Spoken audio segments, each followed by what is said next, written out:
Hello everyone, welcome back. In this video, I'm going to show you how to factory reset your Lenovo IdeaPad Slim 3 laptop safely and correctly. Whether you're fixing Windows problems, improving performance, or preparing your laptop for someone else, we'll cover the full Windows recovery process and restoring your computer back to default factory settings. So this should hopefully be a pretty straightforward process, guys, and without further ado, let's go ahead and jump right into it. It's supposed to not delete your personal files.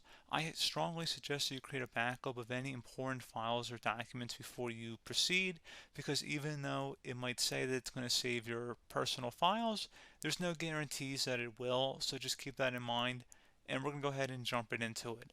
So we're going to go ahead and start by right-clicking on the Windows Start menu, and we're going to select the settings.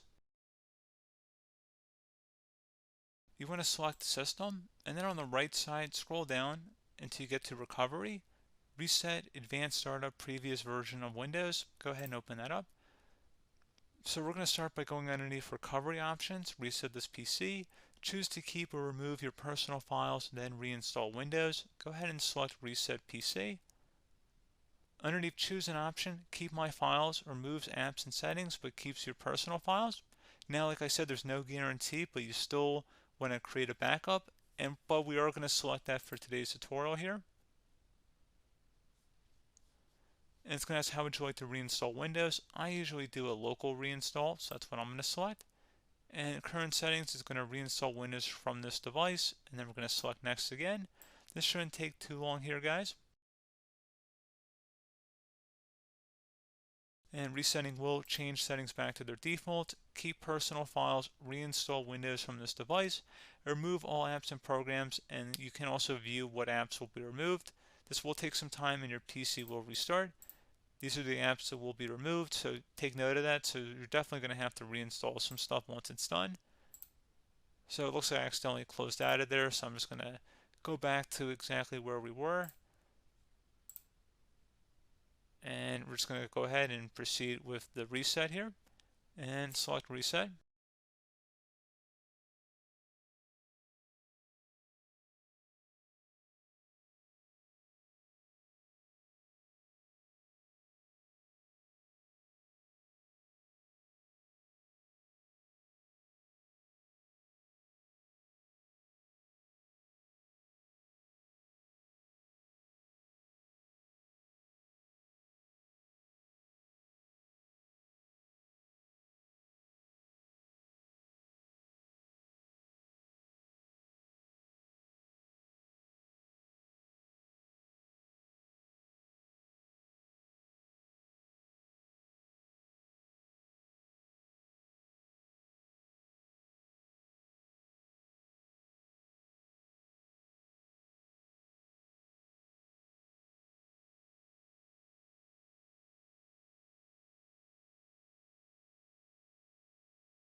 And there you go, guys. Should be simple as that. Go ahead and reinstall any of the applications that were removed. You can see a list of them by clicking on the link that's going to be on our desktop here. And that's pretty much it, guys. So, as always, thank you for watching this brief tutorial. Do hope I was able to help you out, and I do look forward to catching you all in the next tutorial. Goodbye.